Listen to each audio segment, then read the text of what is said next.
Hello and welcome to a new video slash a revamp of an older video. In this video we will be going over how to install Aurora for C# all the way up to 1.12 which recently released. In the description there will be links accordingly to everything you will need and they will be listed as we go, but just make sure that you do check the description as we go forward through this. I will be going in and doing everything step by step for you guys so that you can clearly see what you need, as well as also talking about the programs and also certain other aspects that you will need to be able to actually make sure the game is running to the level you want it to. Now, before we begin, there's going to be 4 sections to this video. The first section is this, and this is the introduction. The second is going to be things you will need to be able to actually install the game. The third will be the installation process itself. And the fourth will be optional slash things that need to be done to ensure that the game is not having any issues, which we'll go with in a little bit. So, the first thing we need to make sure that you guys have is going to be something that can archive. You need something that is able to access files and extract them to places on your desktop. For me, I use 7-zip for this. There are other programs, but this is generally what you want to work with. I suggest you download this, and then that will directly allow you to then access the files, which you will find in the description below for the installation. So make sure that you have 7-zip installed or any other kind of archiving program, as that will be directly important across the board. Now, what is going to be also very important is that you follow a few of the specific rules. First thing, do not install the game to any place that is not that is located within your program files or in the Windows directory or anything close to that, as that will cause admin problem issues with the game actually being able to access files because of how the game wants to work with that. So, now that we have gotten out of the way of really what you need, you don't need a forum account, you don't need anything else. This is pretty much what you need. You just need something that can archive and stuff like that. In terms of other OSs, Linux, there is some work being done on Linux, but Mac is completely not operational in terms of Aurora. Windows is the preferred. Another thing you're going to need if you're going to get into Aurora is going to be a monitor resolution of at least 1400 by 900 or 1440 by 900. This is because Steve generally plays on a 4K and an ultra-wide monitor, and he doesn't like to have the downscale all the way downwards. So he's only done minimum at 1400 by 900. So if you do have a laptop, that can be an issue. There will be information below if you have specifically that issue for a mod that you can download in, I guess, 1.12 that's approved by Steve, that will allow you to actually have much better time and at lower resolutions, for example, laptop resolutions. So now that we have the requirements of what you're going to be needing to install the game, we're going to get into the actual install process itself. So in the description, you will find 2 links for the install. The first link will bring you to this page, which will give you a lot of information regarding C# full installation on 1.0. Think of this as the core database, the core files that you will need to actually get the game. This includes not just the database of the game, but also flags, images, icons, stuff like this.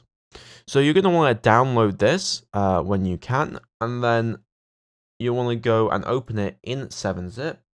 So I'm going to just put that on screen, and you should see exactly all of this. Once you have this open, you're going to want to go to the second link, and you're going to want to download 1.12 patch. You want to go directly and click it, and then you'll download the patch. Once you've downloaded that patch, you then want to go out of your browser and go back into a folder. So go into your file explorer, go to a place that you would like to create the game. So make a folder called Aurora or 1.12 or whatever. And once you have that, you should be good to begin the installation process. So the first thing you want to do is grab the 1.5.1 7-zip archive, and you want to just box select everything in there and then just drag it in. And this will extract everything into the folder you have created. There we go. Once that is in, you're now going to, so this is basically 1.5.1 installed. You've just installed 1.5.1, but we want 1.12. So what we're going to do is we're going to delete the XC, and we're going to delete the database, and then we're going to go to the 7-zip archive. We're going to open in 7-zip the archive to directly install our 1.12 update. I'm going to just extract that into the folder.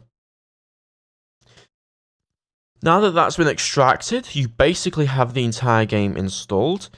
Keep in mind that a few things. First thing you want to keep in mind is that the database is essentially your save file, and there will be stuff given backups over and over and over again. So, keep that in mind if you're interested in to know where your saves are. Unlike in VB6, they just save directly into the folder, like this. So what we're going to do now is we're going to go directly into the game to ensure everything is working. So launch the game to just ensure that everything is working correctly, and you should be greeted by the main view screen or the tactical map screen. Now the installation process is pretty much over. At this point, you have the game working correctly. You'll want to move on to my next tutorials if you are not one of the people which is going to need the next part of this video. And that is the date format issue. So what you're going to want to do is you want to go into the top left button here, and you want to check that first off, there are no issues in correspondence with this. If the annual population growth rate is something ridiculous, if any of these numbers seem outlandish or just a million percentage or anything like that, that means that you need to change your date format settings, and we'll be showing that in just a second. Another thing as well that you can do if you're uncertain about your game version and want to make sure you install correctly is to check the miscellaneous tab, where you'll be able to check the installation of 1.12 or whatever game version you are on. If it says 1.5.1, then you have not patched it correctly, and you'll need to go back into an earlier point in this video. So now we're going to move on from this part of the video and go directly into actually sorting out the date format settings for your installation. Okay, so what you're going to be wanting to do to fix your date format settings so that Aurora reads it properly and allows your population and other figures to be correct is the following. In the description, there will be a link to a page on the forums that will run through exactly what it needs to look like. But I will be walking through this as well, step by step, and kind of showing you how to do it. So, what we're going to want to do is go to your time and region settings in your Windows 10 area. If you're not on Windows 10, if you're on Windows 7, there should be something similar, but you should be on Windows 10. You go to the date or the time and region settings. You then go to date and time. You go to date, time, and regional formatting.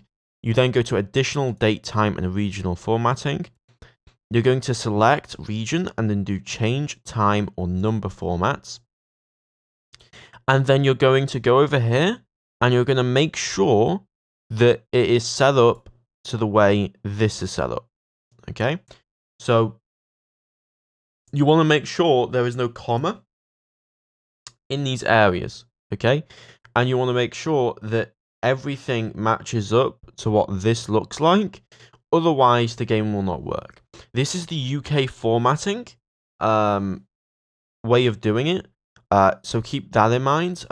This is how the UK formats its overall stuff with dots and commas. For some European countries, for Brazil, for other places, it will be different, and you will need to change that if you are to play Aurora, because Aurora was designed on a UK computer, and Steve has not decided to find ways around that. There are ways with Aurora mod, but this is the official way of doing it, so that's how you're going to fix the issue. And there you go. If you've done that and every population figure works correctly, pat yourself on the back. Congratulations, you have installed Aurora Flex C#. Feel free to now look at Aurora approved mods or do other things and start your campaign. I hope you have enjoyed the video. I'll see you next time. Please like and subscribe. Bye.